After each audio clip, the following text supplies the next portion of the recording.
Salut Martine, Hey, salut Pascal! comment ça va? Écoute, ça va tellement bien. Je sais pas si vous remarquez, là, mais on a un nouveau décor pour ceux qui ne font pas juste nous écouter, mais qui nous regardent en même temps. Donc, finalement, on vient d'entrer dans notre salle qu'on va utiliser comme studio Mhm. d'enregistrement pour notre podcast. Donc, Enfin, ouais. on est vraiment, tu sais, c'est surexcité, énervé. On a vraiment la tranquillité dans cette pièce-là. On est bien. Donc, c'est un grand projet qui se réalise pour nous aujourd'hui. Puis, on est bien contente de le partager avec vous. Donc, aujourd'hui, on parle de quoi, Pascal? Ben, je voulais juste dire un petit peu avant Martine que, effectivement, pour ceux qui nous suivent déjà, vous avez probablement vu en primeur justement des images de notre petit studio, mais là, c'est officiellement le premier épisode là, où est-ce qu'on enregistre ici. Donc, le sujet d'aujourd'hui, ça va être les causes de la violence. On l'avait annoncé au dernier épisode, on disait peut-être les causes, les conséquences. Donc, on a décidé ensemble de faire un épisode complet sur les causes et le prochain sera au niveau des conséquences. Sinon, ça aurait été comme trop rapide dans un seul même épisode. Donc, voilà, je te laisse débuter là, dans le fond avec les causes de la violence. Effectivement, dans le fond, ce qu'on a compris, c'est, tu sais, on veut pas juste parler de violence conjugale, tu sais, parce que la violence, ça va au-delà de juste dans un couple, là. Donc, on voulait mettre un peu la table sur la violence en général et terminer avec la violence conjugale, qui est notre spécialisation, si Mhm, on peut dire. Puis, ben, dans le monde, là, partout sur la planète, la violence, il y en a. Tu sais, on peut juste penser en ce moment à la guerre qui se passe en Ukraine. On n'y échappe pas. Donc, dans les facteurs là, qui favorisent le développement des attitudes violentes chez un individu, on a l'éducation. Puis, tu sais, quand on parle d'éducation, on va parler, tu sais, de la façon dont la personne va avoir été élevée, là. Donc, tu sais, est-ce qu'il y avait de la violence dans sa famille? Est-ce qu'il y avait une tolérance face à certains comportements?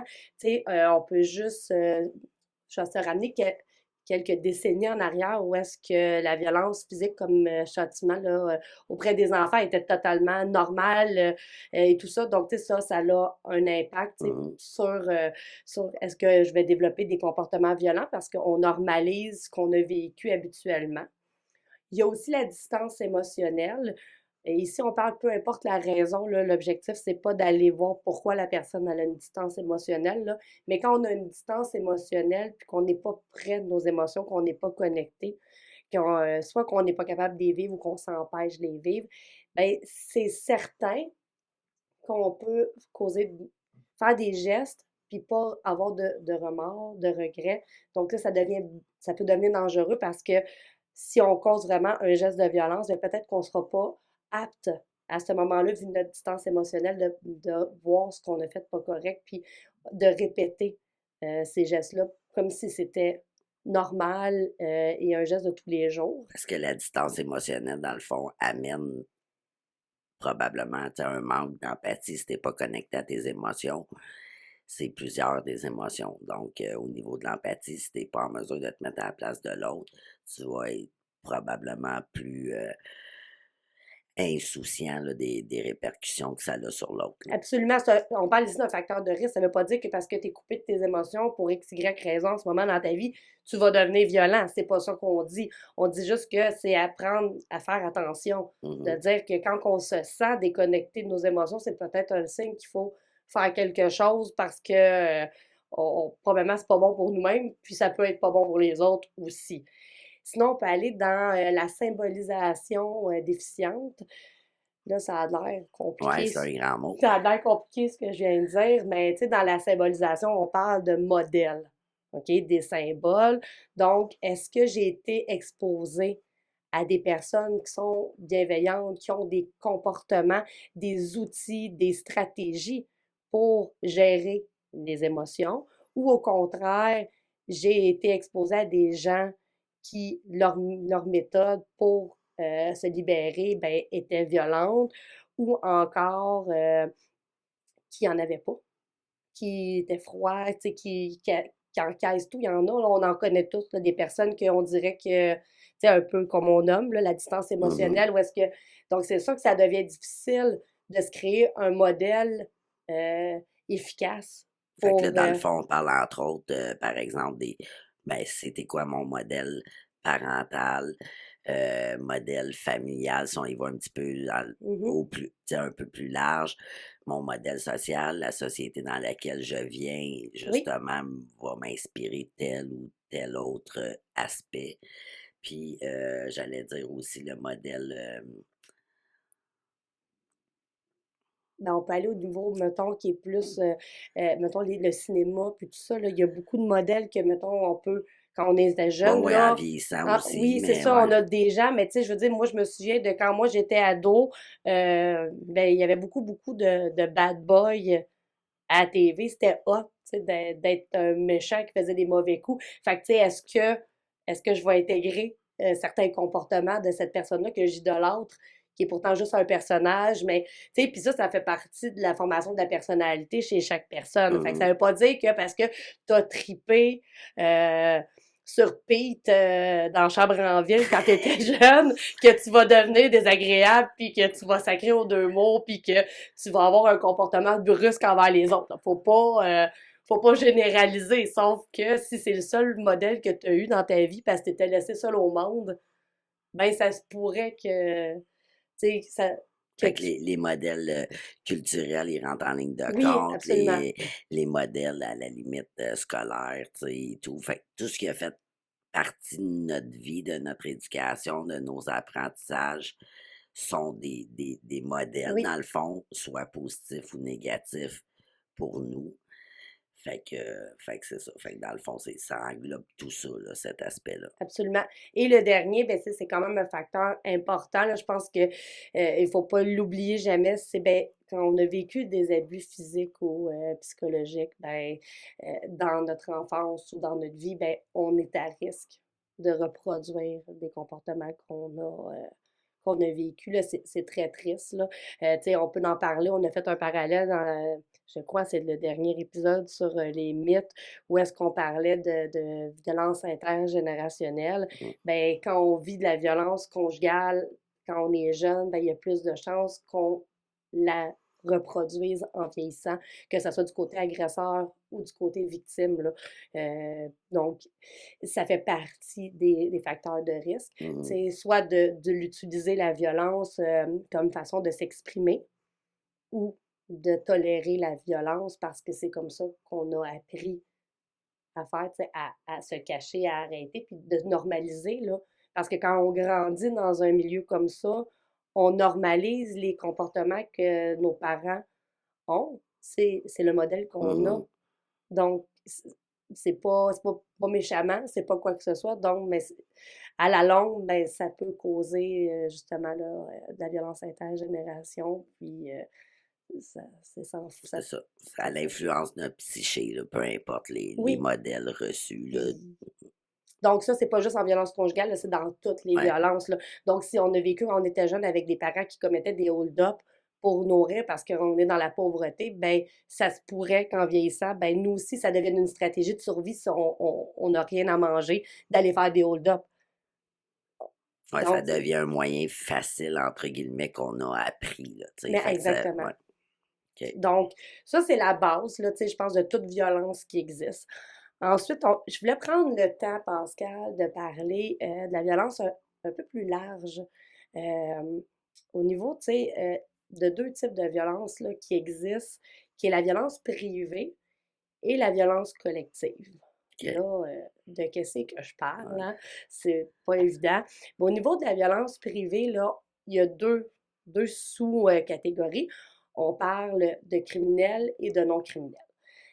La violence privée, c'est d'un individu à un autre, là. Donc, moi, toi, moi, la caissière, moi, mon conjoint, conjointe, peu importe, OK? Mhm. Donc, il y a deux personnes impliquées, ben, ça peut être plusieurs, là, mais Ouais, c'est ou un... dans l'intimité, dans Oui, un contexte d'intimité. ou dans un contexte aussi, ça peut être social aussi, mais c'est pas un groupe, là. On parle pas de groupe, là, important. Ben, là, on va parler, mettons, au niveau criminel, tout ce qui est abus physique, sexuel. Hein, il y a une agression qui se pose, tout ce qui est meurtre, hein, une action mortelle. Puis dans le non criminel, on parle de tout ce qui est accidentel. Donc, accidentel, ça peut être un accident d'auto, là. Tu fais pas exprès de rentrer dans quelqu'un, mais tu blesses ou tu tues la personne, ben, c'est une forme de violence. C'est accidentel, c'était pas voulu. Ouais, ouais, l'intention n'était pas là, mais le geste est violent. Oui, exactement. Puis sinon, bon, on peut aller, tu sais, jusqu'au le suicide, qui est un geste ultime de violence. C'est pas criminel, mais c'est violent, là, de Mhm. se faire mal à soi-même, puis l'impact aussi, parce qu'il y a des gens qui vont le faire pour blesser les autres aussi, là, tu sais, ça devient complexe, là, on va pas rentrer dans tout ça, là, mais ça reste de la violence. Fait que je pense que c'est important qu'on discerne les différences, donc la violence privée qui est d'individu à individu, criminel ou non criminel, et l'autre violence qu'on parle peu, puis je pense que c'est important qu'on l'aborde, c'est la violence collective. Mhm. Ça a un gros impact sur les causes sociales de la violence.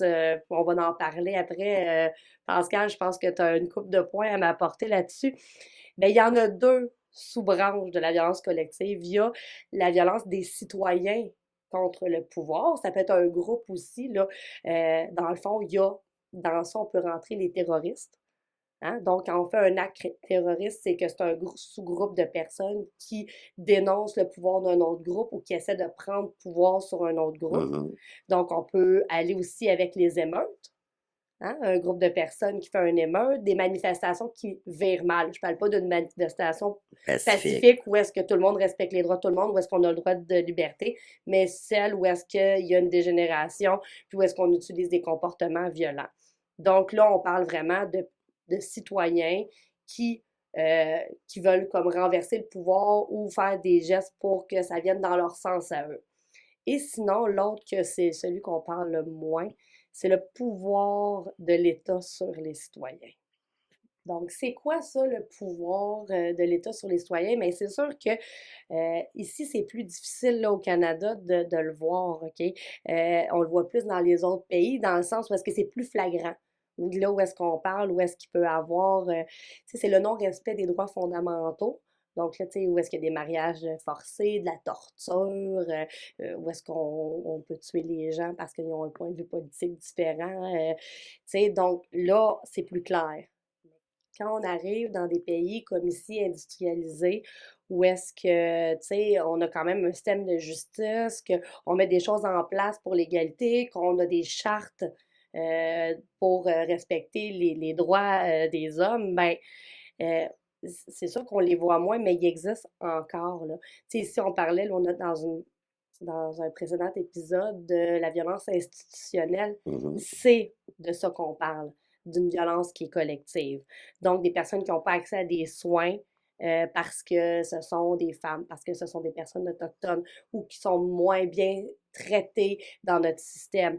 Que ça soit, on peut aller au-delà de ça, là, tout ce qui est la police, des policiers corrompus, le profilage racial, euh, qui peut avoir lieu, ça, c'est de la violence qui est causée, qui est de la violence collective. Donc, tu sais, je pense que c'est important qu'on discerne les types de Mhm. violence comme ça, privée, collective, puis qu'on comprenne que c'est l'ensemble de tout ça qui a un impact sur les causes de la violence conjugale et pas juste dans les airs comme ça, des causes qui ont apparu, là.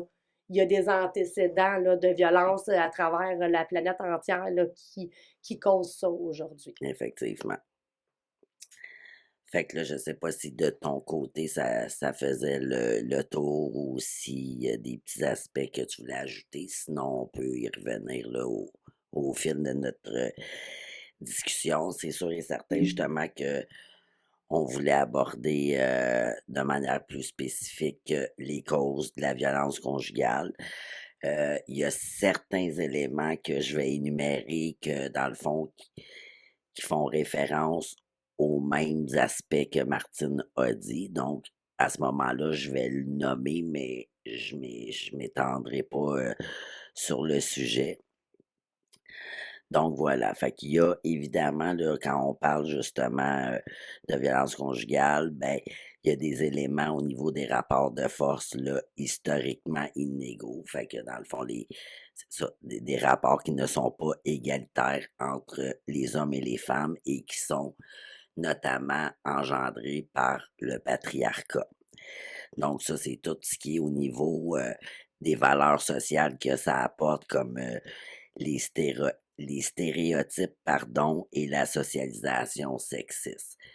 Fait que, fait que nous, on s'est organisé pour avoir du rose et du bleu pour contrer les stéréotypes ou les afficher en gros, là, c'est comme vous le percevez, mais bref, tu sais, c'est un petit peu l'exemple qui me vient en tête, le rose pour les petites filles, le bleu pour les petits gars, tu sais, Oui, que c'était comme longtemps, longtemps, ben, longtemps comme ça. même encore, je te dirais, Pascal, je vais dire mon petit commentaire que je nomme puis qui m'a vraiment traumatisée, là.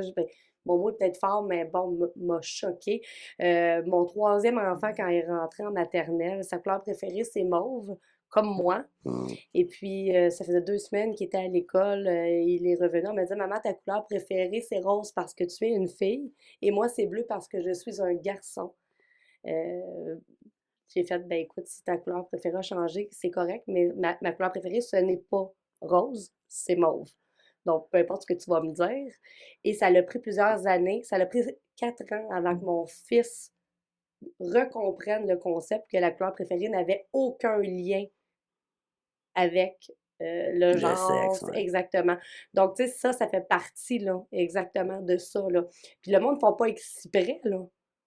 Mais si tu rentres dans un magasin de linge, là, hey, c'est rose longtemps du côté des filles, puis c'est bleu longtemps du côté des Ben, gars. c'est ça, ben, c'est parce que ça fait référence justement quand on dit valeurs sociales. Fait que nos valeurs sociales, c'est pas juste des valeurs personnelles. Donc, c'est plusieurs personnes tu sais, qui pensent et qui entretiennent ça, tu sais, dans les générations futures. Là, si moi, j'ai ces valeurs-là, qui de prime abord là, tu sais, ça ne signifie pas, heu, qu'il y a une mauvaise intention derrière, bien sûr. Mais c'est ça, c'est des stéréotypes, là, qui ont été alimentés depuis tellement longtemps et que malgré justement la sensibilisation de cet aspect-là, on l'entend encore, puis c'est encore présent. Tu sais, ça l'est de moins en moins, mais c'est ça, c'est très, très long avant de tout, déconstruire là, ces valeurs-là. Donc le deuxième point, c'est les préjugés vis-à-vis les femmes violentées.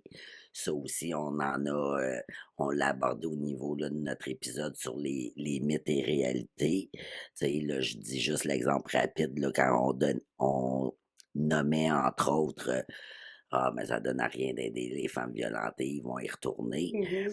Donc, tous ces préjugés-là et aussi les préjugés qui sont vis-à-vis les hommes violents. Fait que c'est sûr que si on passe notre temps à continuer à dire qu'un homme violent, ça change jamais, ça changera jamais, ben, c'est pas ça qui va aider à ce qu'il y ait des réels changements, là, au niveau de cette problématique-là. Est-ce que tu voulais ajouter quelque chose? Absolument. Ce que je voulais ajouter là-dessus, c'est aussi du côté exactement là, de dire qu'un homme ne peut pas changer, ça a un impact, mais aussi le fait d'excuser le comportement de l'homme. Moi, j'ai souvent entendu ça, du monde, ah, ben, il était fâché, il n'a pas exprimé sa colère, il fallait que ça sorte. Donc, on excuse plus facilement les comportements violents des garçons, des hommes que des femmes, tu sais.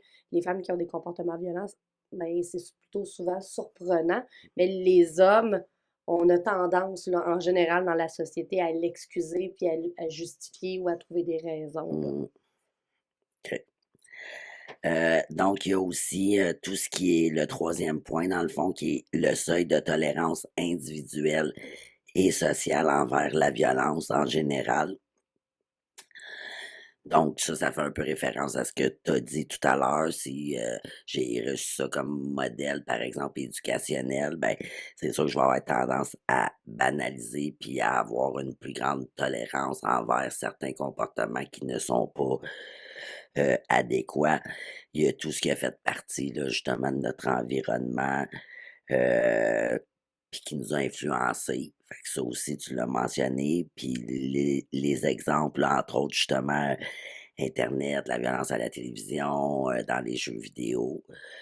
euh, Tout ça ne fait pas en sorte que quelqu'un va systématiquement devenir violent, mais c'est de l'information qui rentre, puis surtout quand ça se passe au niveau de la jeunesse, là, où est-ce que tu es en pleine mode apprentissage et tout.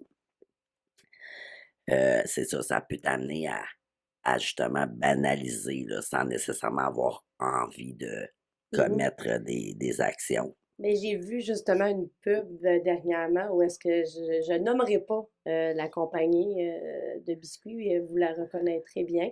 Je l'ai pas vu à la télévision, là, je l'ai vu sur Internet, la pub, où est-ce qu'on voit deux jeunes garçons se battre, dont un qui fait vraiment mal à l'autre. Puis finalement, à la fin, ils se retrouvent puis ils mangent des biscuits ensemble comme si le biscuit réglait tout et qu'on normalisait le fait que deux enfants se tapent dessus. Je suis restée un peu bouchée. Mhm. J'ai fait, je viens-tu de voir Ouais, ça pour vrai? Et je me disais, on est en 2022, là. C'est pas une ouais. annonce que j'ai vue il y a 15 ans, là. C'est dans les dernières semaines. Donc, je me dis, c'est ça, la banalisation de la violence. On est direct dedans. Ouais. Et c'est une grosse compagnie, là. C'est pas une petite annonce, là. Je veux dire, ça va être vu à travers plusieurs pays, là, selon moi, là, ce type d'annonce-là. Donc, c'est ça. Puis on s'en rend pas compte Mhm. nécessairement. Je pense pas que l'objectif de la compagnie était de dire, regardez, c'est normal que des garçons se tapent dessus. Je pense que c'était plus de dire que leur biscuit permet d'unifier les gens puis que c'était rassembleur. Mais bon, selon moi, un peu maladroit, Ouais, le là. moyen, il est pas. Ouais, c'est ça, on va repasser. Il y a aussi comme quatrième point le courant néolibéralisme, en ce sens que c'est en lien avec le désinvestissement du gouvernement auprès de certaines problématiques. Donc, tant au niveau de la violence conjugale, oui, on en a parlé, le gouvernement est de plus en plus investi, interpellé au niveau de la violence conjugale, entre autres. Euh, Par contre, l'élément que je voulais apporter, euh, c'est que c'est ça, il y a quand même encore des réticences, que ce soit quand on a parlé de violence systémique dans notre épisode là, des formes de violence. euh, Tu sais, notre gouvernement au Québec ne reconnaît pas la violence systémique. Donc, c'est ça, tu sais, fait qu'il y a encore des réticences au niveau des lois aussi, par exemple, là, tu sais. Donc, c'est ça qui est justement le prochain point, euh, qui est les sentences qui sont peu coercitives, là. Fait que soit qu'il n'y a pas de loi, par exemple, la violence verbale, psychologique qui n'est pas criminalisée, ou soit au niveau justement des sentences, que le terme qu'on utilise souvent, c'est des sentences bonbons, donc qui ne sont pas convaincantes à changer de comportement, puis qui amènent encore une fois à banaliser, à minimiser les gestes de violence commis. Ah oui, c'est pas très dissuasif, là. Mm. On n'est pas dans le «Oh, je vais faire attention, c'est grave ce que je vais faire». Puis, tu sais, tu parlais de la loi, Pascal, tu sais, oui, frapper quelqu'un, là, c'est criminel. On n'arrête pas de répéter que la violence conjugale, c'est criminel. Par contre, les comportements violents qui sont criminels, là, qu'on peut porter plainte, c'est pas tout, là. Non, Tu l'as nommé, la violence psychologique, puis tout ça. Donc, puis la violence conjugale, c'est pas toujours jusqu'à la violence physique. effectivement. Donc là, on devient comme un peu pris parce qu'on sort de là, mais on peut pas accuser notre agresseur. Donc, c'est pour ça qu'on pourra en parler dans un prochain épisode, là, parce que c'est un point que je trouve très, très important. C'est qu'en ce moment, ça fait plusieurs années, là, déjà, de 3-4 ans, qu'au fédéral, on essaie de mettre une loi contre le contrôle coercitif, pour mettre le contrôle coercitif comme étant criminel. Donc, dans le contrôle coercitif, on a la violence psychologique, les Mhm. micro-contrôles et tout ça, là. Donc, tu sais, on travaille, mais c'est pas encore arrivé. Donc, c'est sûr que même si le gouvernement investit de l'argent en ce moment, puis qu'il y a une réalisation, là, on réalise là, qu'en ce moment, il y a un enjeu par rapport à la violence conjugale, mais peut-être qu'on met pas tout en place pour se donner une chance d'avancer rapidement. Non, effectivement, parce que c'est ça, tu sais, quand on parle aussi du gouvernement, puis avec ce que tu dis, oui, il y a des argents qui sont mis, que ce soit au niveau justement de l'aide aux personnes à comportement violent, que ce soit au niveau des maisons d'hébergement notamment. Mais par contre, c'est ça, là, il y a un manque à gagner là, au niveau justement de, tu sais, que ce soit la loi ou quoi que ce soit, là, parce que il manque un bout là, dans l'équation, là, tu sais. Aussi, c'est ça, un autre point là, qui serait important, c'est le contrôle et les inégalités économiques entre les hommes et les femmes. Fait que quand on parlait, notamment, là, encore une fois, des formes de violence, dont la violence économique, là, je dis pas ça dans le sens que c'est une forme de violence, mais le fait que encore à ce jour, les salaires sont encore inégaux, ça crée des inéquités, justement, puis c'est ça, c'est sexiste, c'est inégal, donc pas, je cherche le mot. As-tu une idée, toi, C'est pas de... propice à, tu sais, je veux dire, à améliorer les relations hommes-femmes, tu sais, Mhm, quand on est vraiment encore dans l'idée qu'un homme gagne plus qu'une femme. Oui, il y a beaucoup d'améliorations, on va pas se le cacher, mais il y a une sous-catégorie qu'on parle très peu, c'est la prédominance des femmes dans les emplois à temps partiel. Hein? Donc, les femmes travaillent plus dans les emplois à temps partiel pour s'occuper notamment de la famille. Donc, ça leur fait un revenu plus faible, mais avec de plus grandes responsabilités. mhm. Puis, ben ça a un impact social. Et d'un autre côté, là, si on veut être dans l'égalité, les hommes qui veulent prendre leur place dans leur famille ont très peu accès à un emploi, conciliation, travail-famille. Là, je pense que ça va dans les deux côtés. Là. Il faut le voir aussi comme ça là, pour travailler en amont et vraiment rendre le travail, le salaire équitable là, des deux côtés. C'est que c'est pas juste la femme qui a besoin d'une conciliation travail-famille, c'est l'homme aussi. Puis il faudrait un peu balancer, là. Ouais, puis au même titre que c'est pas juste les hommes qui devraient avoir accès, mettons, à des postes, tu sais, de pouvoir, de direction, de chef d'entreprise et tout. Là, je suis pas en train de dire que c'est que ça, là, on l'a déjà dit, il y a de plus en plus de femmes dans ce type de poste-là. Mais encore une fois, c'est ça, on voit beaucoup les femmes dans les milieux d'aide, tu sais, que ce soit le milieu de la santé, des services sociaux, là, c'est quand même beaucoup, beaucoup de femmes. Tu sais, l'aspect justement de prendre en charge, s'occuper, euh, être dévoué, etc. Là, fait que encore là, ça fait un lien un petit peu avec ce que je disais tout à l'heure au niveau des valeurs sociales, des Mhm. rôles sexistes, là, etc. Il y a l'aspect de la double tâche, là, dans le fond, le travail, tu sais, à l'extérieur et le travail à domicile, qui est pas, nécessairement rémunéré ou à moindre échelle, là, dans le cas du travail à l'extérieur.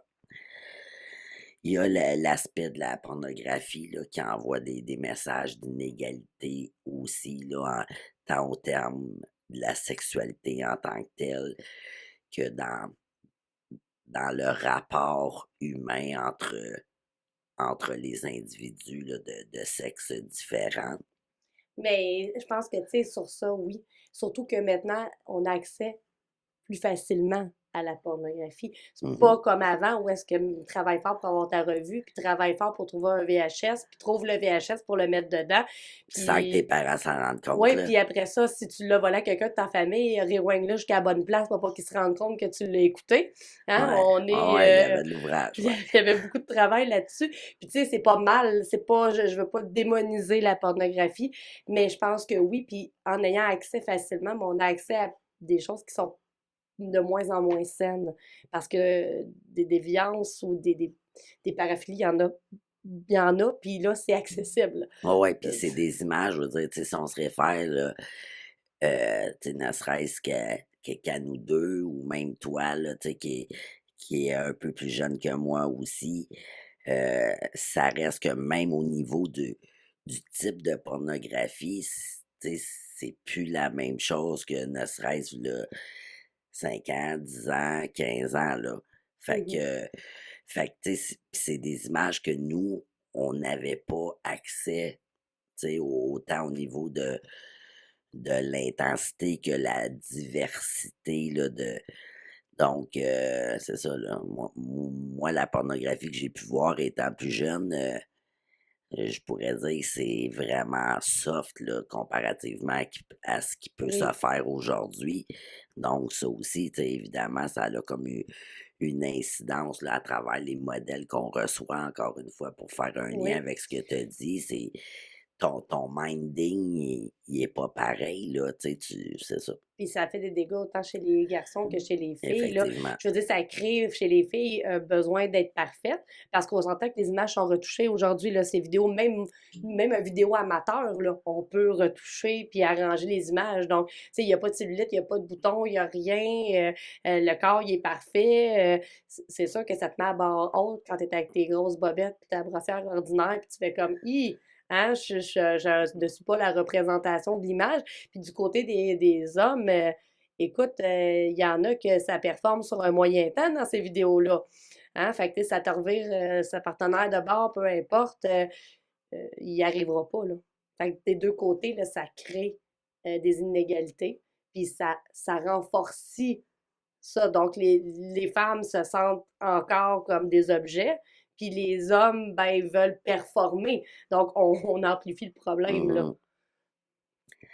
Mhm. Bon, c'est ça. Puis ça, ben, c'est pas directement lié, mais il y a quand même, tu sais, le courant actuel. Puis là, on dit courant actuel, là, mais tu sais, on s'entend qu'il y en a toujours eu, mais que effectivement, depuis peut-être, je dirais, 10 à 20 ans, il y a davantage au niveau de l'hypersexualisation. Parce que oui, de la sexualité, il y en a tout le temps eu, des images explicites, il y en a toujours eu. Mais ce qu'on remarque, c'est ça, depuis ces 10 à 20 ans, comme je disais, c'est que c'est de plus en plus jeune, tu sais, qu'on perçoit Mhm. là, ce phénomène social-là à travers justement la mode aussi ou différentes formes d'art, là. Il y a autre point, avant-dernier, qui est l'apprentissage du pouvoir par la violence. Fait que c'est ça. Fait que ça aussi, c'est encore une fois, c'est une question ben, pas de perception parce que c'est un fait, OK? Qu'une personne qui utilise la violence, c'est pour avoir du pouvoir. Mais quand je parle de perception, c'est vraiment au niveau de si je perçois que ça me donne du pouvoir parce que c'est ça que ça fait en sorte, ben, je peux développer peut-être l'envie en quelque sorte d'utiliser ce moyen-là pour parvenir à mes fins. Ben, Donc, si je comprends que, là, je vais donner l'exemple violence conjugale d'un couple hétérosexuel. Si je comprends qu'à chaque fois que papa lève le ton, maman euh, obéit, ben, moi, si je veux avoir quelque chose, je vais peut-être l'essayer, cette stratégie-là, là, à un moment donné, là.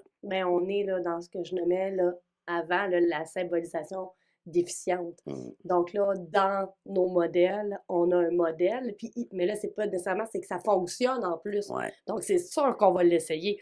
Hein. Surtout, les enfants imitent. Hein. On apprend par imitation. Là, ça, je vais pas vous faire un dessin là-dessus, tout le monde le sait. Là.